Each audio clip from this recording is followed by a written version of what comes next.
High বন্ধুরা, তোমরা সবাই কেমন আছো? আশা করছি ভালো আছো। আমিও তো ভালো আছি। ওয়েলকাম বেঙ্গলি ব্লগার সোনালি। ওয়েলকাম একটা নতুন ভিডিও। আজকে যাচ্ছি অনেকদিন পর মাছের বাজার। তা মাছ অনেকদিন খাওয়া হয়নি। দক্ষিণেশ্বরে চান করার পর থেকে আর মাছ খাওয়া হয়নি, কারণ যেহেতু মাংস পুজো ছিল। সকাল সকাল মাছের বাজার যাই বন্ধুরা। ছাগলের কি ছানা, চারিদিকে ভিড়টা রাখে। এটা বড় ছাগল। একবারে বাজারে গিয়ে তোমাদের সাথে দেখা হচ্ছে। মাছের দোকানে এসে গেছি। মাছ কত রকমের। চিংড়ি মাছ নেই আজকে? কত করে? এমনি ওই মাঝারি চিংড়িগুলো নেই? আর তোমরা দেখেছো?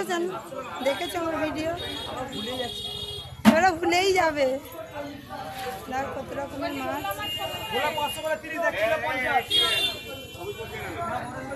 বাড়ি এসে গেছি। এসে আবার মেয়েকে স্কুল দিতে চললাম। মেয়েকে স্কুল দেবো, আবার ছেলেকে আনতে যাবো।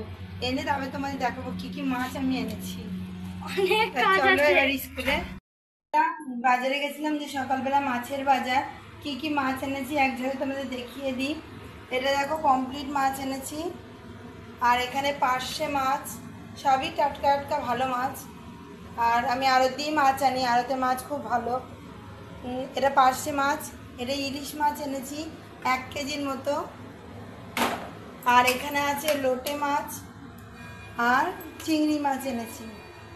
মাছগুলো দেখো কত বড় বড়।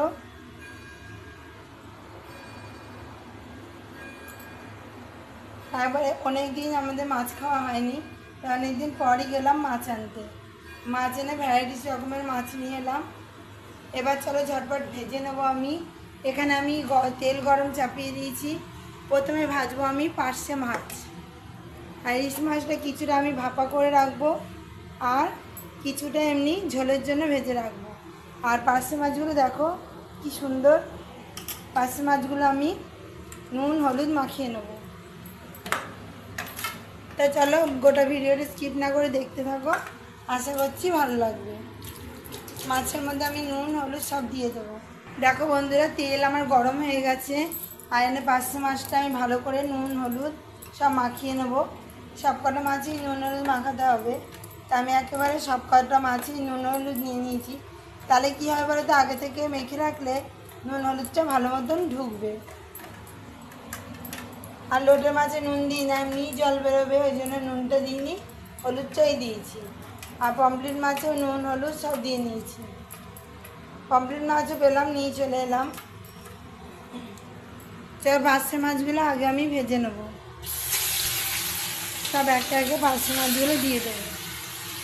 পার্শে মাছে কিন্তু ঝাল খেতে খুব ভালো লাগে। দিয়ে দিলাম পার্শে মাছগুলো। এবার লাল লাল করে ভেজে তুলে নেওয়ার পালা।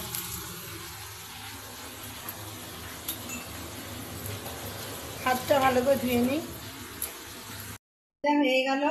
আর ইলিশ মাছ কিছুটা কাঁচা রেখেছি, ওটা ভাপা করব, ওই জন্য। আর এমনি সব হয়ে গেছে, ভেজে রেখেছি। আর কিছুটা এখন সর্ষে লঙ্কার গুঁড়ো হলুদ গুঁড়ো, তারপরে তোমার নুন কাঁচা তেল সব দিয়ে ভালো করে মেখে নিয়েছি।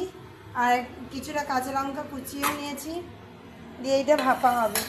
ইলিশ মাছ এলেই ভাপা খেতেই বেশি ভালো লাগে। এর মধ্যে সব সাজিয়ে সাজিয়ে দিয়ে দেবো, দিয়ে লাস্টে কাঁচা তেল ওপর দিয়ে দিয়ে দেবো। তাহলে কী হবে, ভালো ওই ঝাঁঝেই খেতে ভালো হবে। সব মাছগুলো আমি ভালো করে সাজিয়ে নিই। বাজারে গিয়েই আগে ইলিশ মাছ কিনেছি, তারপরে অন্য মাছ। আর অনেক দিন এমনিও মাছ খাওয়া হয়নি, সে না যে সকাল সকাল বেরিয়ে গেছি। এখন এরকম সর্ষে বাটা দিয়ে ভালো করে মাখিয়ে টিফিন বক্সে করে ভাপা।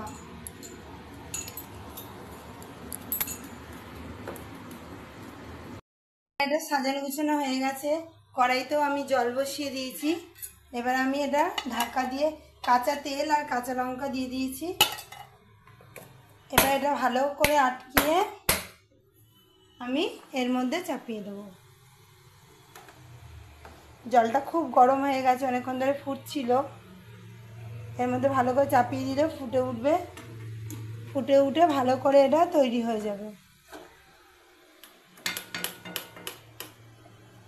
এবার আমি ঢাকা দিয়ে দেবো। এবার এটা বেশ কিছুক্ষণ ধরে ফুটুক। কি সুন্দর ইলিশ মাছ ভাপা হয়েছে, তোমরা এভাবে বানিয়ে খাবে, মাখা মাখা খেতে। আর বেশ একটু কাঁচা তেল আর একটু দিয়ে দেবো আমি এর ওপর দিয়ে। আর ইলিশ মাছের এই ভাপা যত বাসি হবে তত কিন্তু খেতে ভালো হয়। এর উপর দিয়ে দেখো আর একটু কাঁচা তেল ছড়িয়ে দিলাম, খেতে আরও স্বাদ বাড়বে। বন্ধুরা তোমরা এরকম বানিয়ে খেয়ে দেখো, আমার মেয়ে স্কুল থেকে এসছে, এসে খেতে বসেছে, আমরাও খেয়ে উঠলাম। মানে ছেলে খেলে কেন আমি খেলাম, আর এটা মেয়ে খাচ্ছে। হাই করে দে। ওই ওর বন্ধু স্কুলে রাখি পড়িয়েছে ওকে। আমাদের ভিডিও আমি এখানেই রাখছি। আমার ভিডিও যদি ভালো লেগে থাকে অবশ্যই চ্যানেলটা সাবস্ক্রাইব করো, লাইক কমেন্ট শেয়ার করে আমার পাশে থেকো আমার বন্ধু হয়ে। তো আজকের মধ্যে রাখছি, কালকে আবার নতুন ভিডিও নিয়ে খুব শিগগিরই আসবো। ততক্ষণ যেন সুস্থ থেকো, ভালো থেকো, সবাইকে ভালো রেখো, বাই।